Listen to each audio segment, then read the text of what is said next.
বাংলাদেশ, পাকিস্তান উপমহাদেশে যারা হানাফি মাজহাবের দাবিদার তারা 5 ভাগে বিভক্ত হয়ে গেছে। 5 ভাগে বিভক্ত হয়েছে। এই কথাটি এর আগের কোন এক বক্তব্যে আমি বলেছি, তবে সংক্ষেপে শুধু এতটুকু বলেছি, তাদের নাম উল্লেখ করিনি। তবে আজকের নামগুলি উল্লেখ করে দেব। যারা এই উপমহাদেশে নিজেকে হানাফি বলে দাবি করে তারা 5 ভাগে বিভক্ত হয়েছে। প্রথম একটি দল, যাদের প্রতিষ্ঠাতা বা যে মজহাবের, যে ধর্মের প্রতিষ্ঠাতা হানাফি, মাসলা মাসাইলের ক্ষেত্রে হানাফি, এবং প্রথম যুগে সে হানাফি একজন আলেমও ছিল।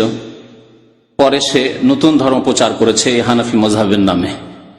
সেই মজহাবের নাম হচ্ছে কাদিয়ানি মজহাব, কাদিয়ানি ধর্ম। মির্জা গোলাম আহমদ কাদিয়ানি, সে নিজে হানাফি ছিল। তার জীবনের প্রথম যুগে সে একজন মাদ্রাসা পড়া একজন সাধারণ আলেম ছিল হানাফি মজহাবের। তারপরে ধীরে ধীরে সে শিরক কুফরিতে উন্নতি করতে থাকে। তারপরে সে দাবি করে যে আমি হচ্ছি মেহেদি। মেহেদি প্রথমখানে নবী দাবি করেনি সে, মেহেদি। তারপরে দাবি করে উঠে যে আমি মসিহ।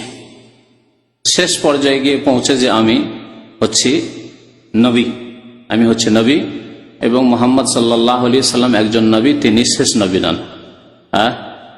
তার আমি প্রতি ছায়া, প্রতি ছায়া, আকসি নবী বলা হয়েছে, আমিও নবী।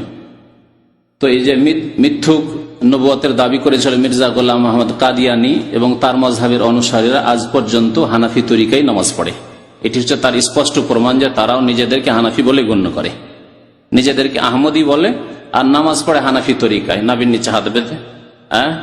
আমিন মনে মনে, আমিন বলে না, রফায়দিন তারা করে না, সূরা ফাতিহা তারা পড়া জায়েজ মনে করে না ইমামের পিছনে। এই সবগুলি মাসলা মাসাইলে তার হানাফি। তারা হানাফিদের একটি ফিরকা হলো কাদিয়ানি ফিরকা। দ্বিতীয় ফিরকা হচ্ছে এই ভারত উপমহাদেশের হানাফিদের।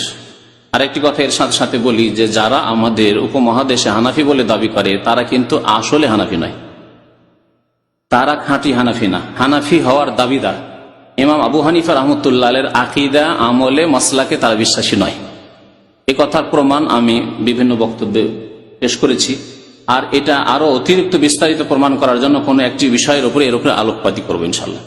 তবে একটি আমার বক্তব্য আছে, সেখান থেকে আপনি জানতে পারবেন প্রকৃত হানাফি কে। একটি বক্তব্য আছে, অডিওতে আছে, তখন সিডি হতো না, কয়েক বছর আগের বক্তব্য। প্রকৃত হানাফিকে একটা বক্তব্য আছে, কারণ তারা আকীদার ক্ষেত্রে বলে না যে হানাফি, তারা বলে আমরা মাতুরিদি নয় আশারি। জি।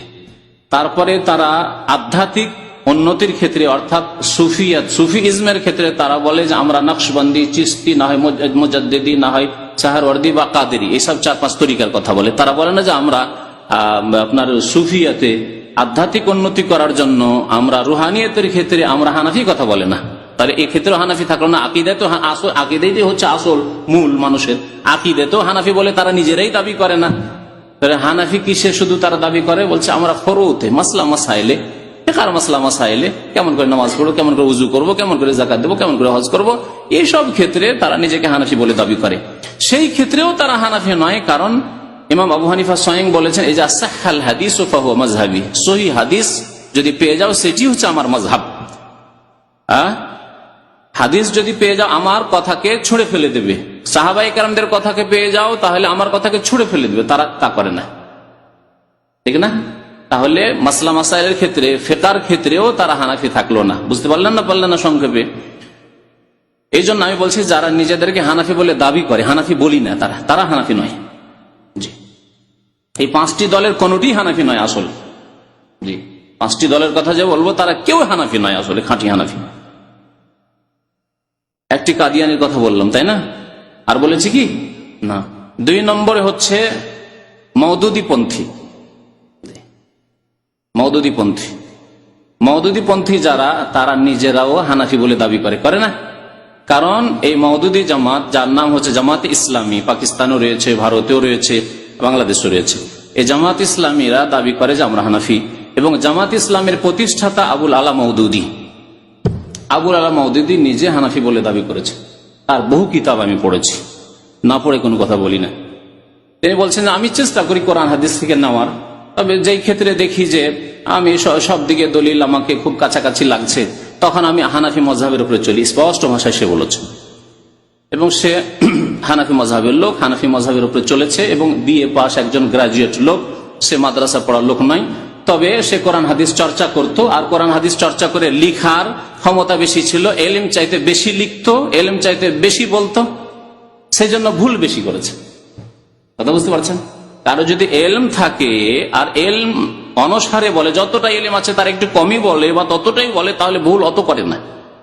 কিন্তু এলম ইসলাম সম্পর্কে কম আর কথা বলেছে বেশি, লিখেছে খুব বেশি, তখন বেশি ভুল করেছে। হচ্ছে মওদুদির অবস্থা। তারপরে মওদুদি পন্থী যারা, তারা পরবর্তীকালে মওদুদির দিনকে তারা বিকৃত করেছে, মওদুদির দিনকে পুরো নেয়নি। মওদুদি যে থিওরি পেশ করেছে বা ইসলামের ব্যাখ্যা করেছে, অনেক নতুন ব্যাখ্যা করেছে। তার মধ্যে একটি হচ্ছে ইসলামের পলিটিক্যাল ব্যাখ্যা, রাজনৈতিক ব্যাখ্যা। ইসলামের সবগুলিকে রাজনীতি এতে পরিণত করা, সবগুলি ইবাদত বন্দেগীর উদ্দেশ্য হচ্ছে রাজনীতি, ইবাদত বন্দেগীর উদ্দেশ্য হচ্ছে ওই গদিতে পৌঁছা, পার্লামেন্টে পৌঁছা, নেতৃত্বে পৌঁছা, নামা। এমনকি এই ভাষায় তিনি বলেছেন। আমি খুব পড়েছি তাদের কিতাব এবং একটু প্রভাবিত ছিলাম যে ভালোই তো, কথা তো ভালো লিখেন, কথা তো ভালো বলেন, এবং অনেকটাই মুগ্ধ ছিলাম। তারপরে যখন একদিন পড়লাম, বহু কথাই ভুল ভ্রান্তি পড়লাম, তার মধ্যে এক কথা পড়ে কিন্তু চমকে উঠলাম আমি। তিনি বলছেন রাসাইলে মাসাইলে যে নামাজ, রোজা, হজ, যাকাত এগুলি হচ্ছে ট্রেনিং কোর্স, এগুলি হচ্ছে ছোট ছোট ইবাদত ট্রেনিং কোর্স বড় ইবাদতে পৌঁছার জন্য। আর বড় ইবাদত কি তাহলে? তার ভাষায় হুকুমতে ইলাহিয়া। হুকুমতে ইলাহিয়া মানে আল্লাহর হুকুমত কায়েম করার জন্য, অর্থাৎ গদিতে পৌঁছার জন্য। পৌঁছাটা হচ্ছে বড় ইবাদত, আর নামাজ নাকি ছোট ইবাদত। এগুলো হচ্ছে ট্রেনিং কোর্স। রাস্তায় পড়ে আছেন এখন, নামাজ রোজা হজ যাকাত করছেন, রাস্তায় পড়ে আছেন। যেমন পীরপন্থী কবর পূজারীরা বলেন যে সাধারণ মানুষের রাস্তায় পড়ে আছে, আর আল্লাহর ওলি যারা, এরা রাস্তা অতিক্রম করে গন্তব্যস্থানে আল্লাহ গিয়ে বিলীন হয়ে গেছে, সুতরাং তাদের আর নামাজ রোজার দরকার নেই। খানিকটা ওই রকমই পলিটিক্যাল ব্যাখ্যা হচ্ছে মওদুদি সাহেবের, যে নামাজ রোজা হজ যাকাত এগুলি ট্রেনিং কোর্স। আর এগুলি ট্রেনিং কোর্স করে কোথায় পৌঁছিতে হবে? মানুষকে ট্রেনিং করে উন্নত হইতে হয়, তাই না? ছোট ছোট ট্রেনিং করে বড় হইতে হয়। বড় বক্তা হয়েছেন, বড় আলেম হয়েছেন ট্রেনিং করে, হ্যাঁ, বড় আপনি ডাক্তার হয়েছেন, ইঞ্জিনিয়ার হয়েছেন ট্রেনিং করে। প্রথম দিনে ছিলেন না, যেদিন আপনি পাস করেন বা যেদিন পরে শিক্ষা লাভ করেন সেই দিন। তো এইভাবে যে কোনো ক্ষেত্রে মানুষ ট্রেনিং করে করে বড় হয়। তো বলছে বড় ইবাদত তা হচ্ছে হুকুমতে ইলাহি, সেখান পর্যন্ত পৌঁছায় হচ্ছে আসল উদ্দেশ্য। আর এগুলি হচ্ছে নামাজ রোজা হজ যাকাত হচ্ছে ছোট ছোট ইবাদত। যাই হোক, মওদুদি মতবাদ সম্পর্কে আলোচনা করতে চাইছি না, কিন্তু বলতে চাইছিলাম যে দ্বিতীয় যেটি দল হানাফি মযহাবের দাবিদার এবং হানিফি মযহাব থেকে বেরিয়েছে ভারত উপমহাদেশ, তা হচ্ছে মওদুদি পন্থী। মওদুদি সাহেব তার জামানায় তিনি বলতেন গণতন্ত্র কুফরি, শিরক, হারাম, এবং সারা জীবন পাকিস্তানের ইলেকশন বয়কট করেছেন, ভোট দেননি। এবং তার যারা রুকুন হইতো, রুকুন বুঝেন তো না, সদস্য জামাত ইসলামী যারা হইতো, তাদের জন্য ভোট দেওয়া কঠোর নিষিদ্ধ ছিল, আর ভোট দিলে তারা জামাত ইসলামী থেকে বহিষ্কৃত হতো, বের করে দেওয়া হইতো। আর সেই মতবাদকে এমন করে তারা চেঞ্জ করে দিল যে বর্তমান যারা জামাত ইসলামের নেতা, বিশেষ করে বাংলাদেশ আর পাকিস্তানে, তারা বলছে যে ভোট দেওয়া হচ্ছে জিহাদ। যেটা মওদুদির কাছে ছিল শিরক আর কুফরি, তার ভাষায় বলছে, আমার ভাষায় বলছে না, তিনি বলছেন কুফর হ্যায়, শিরক হ্যায়, জমহুরিয়ত, ডেমোক্রেসি, গণতন্ত্র। আর তাকে এই বক্তারা নাম ধরে বলার প্রয়োজন আছে? আপনারা জানেন বাংলাদেশের যে বিখ্যাত বক্তা, সে বলছে যে এখনকার জিহাদ হচ্ছে যে আমাদেরকে একটা ভোট দেবেন, হ্যাঁ, জামাত ইসলামে ভোট দেবেন, এটা হচ্ছে এখনকার জিহাদ। যেটা মওদুদির জামানায়, মওদুদির কালে সেটি ছিল কুফরি কাজ আর শিরক। তো মওদুদি মতবাদ যেটি, সেটি হচ্ছে, বা মওদুদির অনুসারী যারা, তারা একদল হানাফি। তারা কিন্তু কাদিয়ানের চাইতে ভিন্ন, ভিন্ন নয়। আচ্ছা, তৃতীয় দল হচ্ছে দেওবন্দি। হানাফিদের তৃতীয় দল হচ্ছে দেওবন্দি, যাদের প্রতিষ্ঠাতা হচ্ছে কাসেম নানুতুবি। কাসেম নানুতুবি দেওবন্দ মাদ্রাসা প্রতিষ্ঠা করেছিলেন, এবং সেই মাদ্রাসার শিক্ষক, ছাত্র, ওস্তাদ, মুরব্বী, হুজুর, এবং কাসেম নানুতুবির ওস্তাদ, মুরব্বী, তার পীর হচ্ছে মুহাজির মক্কি, যিনি মক্কায় থাকতেন, আর শির, কুফরি, ওয়াহদাতুল ওজুদের আকীদার প্রচার করতেন। তো এই হচ্ছে দেওবন্দি মযহাব, যেটি হানাফিদের একটি দল ভারত উপমহাদেশে, আর এরা খুব সংখ্যাগরিষ্ঠ। এরা খুব শক্তিশালী, এদের সংখ্যা খুব বেশি। এদের মাদ্রাসা বাংলাদেশে হচ্ছে হাটহাজারি, ফুটিয়া, ঢাকায় বহু মাদ্রাসা তাদের, যাত্রাবাড়িতে রয়েছে, লালবাগে রয়েছে, বহু মাদ্রাসা তাদের রয়েছে। আপনার গোপালগঞ্জে রয়েছে কি মাদ্রাসার নাম? গড়ডাঙ্গা। জি। তো এসব হচ্ছে দেওবন্দি আকিদার অনুসারী। দেওবন্দীদের আকিদা সম্পর্কে ইনশাআল্লাহ তাআলা আগামী সপ্তাহে আলোচনা হবে, বা তারপর সপ্তাহে রমজান আগে ইনশাআল্লাহ তাআলা যদি সহিহ সালামত রাখে সে সম্পর্কেও আলোচনা হবে। তাদের সম্পর্কে কিছু আলোচনা আহলে সুন্নাত ওয়াল জামাতের আকিদায় পেশ করেছি। জি। একটি দল হলো। 4 নম্বরের দল হচ্ছে, 4 নম্বর বলছি না, তাবলীগ জামাত। তাবলীগ জামাত, তাবলীগ জামাত আর দেওবন্দীদের আকিদা বা তাদের তরিকায় রয়েছে, মিল রয়েছে, তারা কাছাকাছি, কিন্তু কিছু কিছু ব্যাপারে তাদের বিরোধ রয়েছে। যেমন প্রত্যেক দেওবন্দি তবলীগ চিল্লা করা, এবং চিল্লার জন্য তারা বেশি উৎসাহিত করে, মাদ্রাসা পড়তে দেয় না, বলছে পড়ে শুনে কি হবে, পড়ে শুনে আলেমরা আরাম পছন্দ হয়ে যাচ্ছে, এরা ভোগবিলাসী হয়ে যাচ্ছে, পড়াশোনা না, চিল্লাই চলো। তো এই ক্ষেত্রে দেওবন্দের ওলামাদের তবলীগ জামাতের সাথে বিরোধ রয়েছে। জি।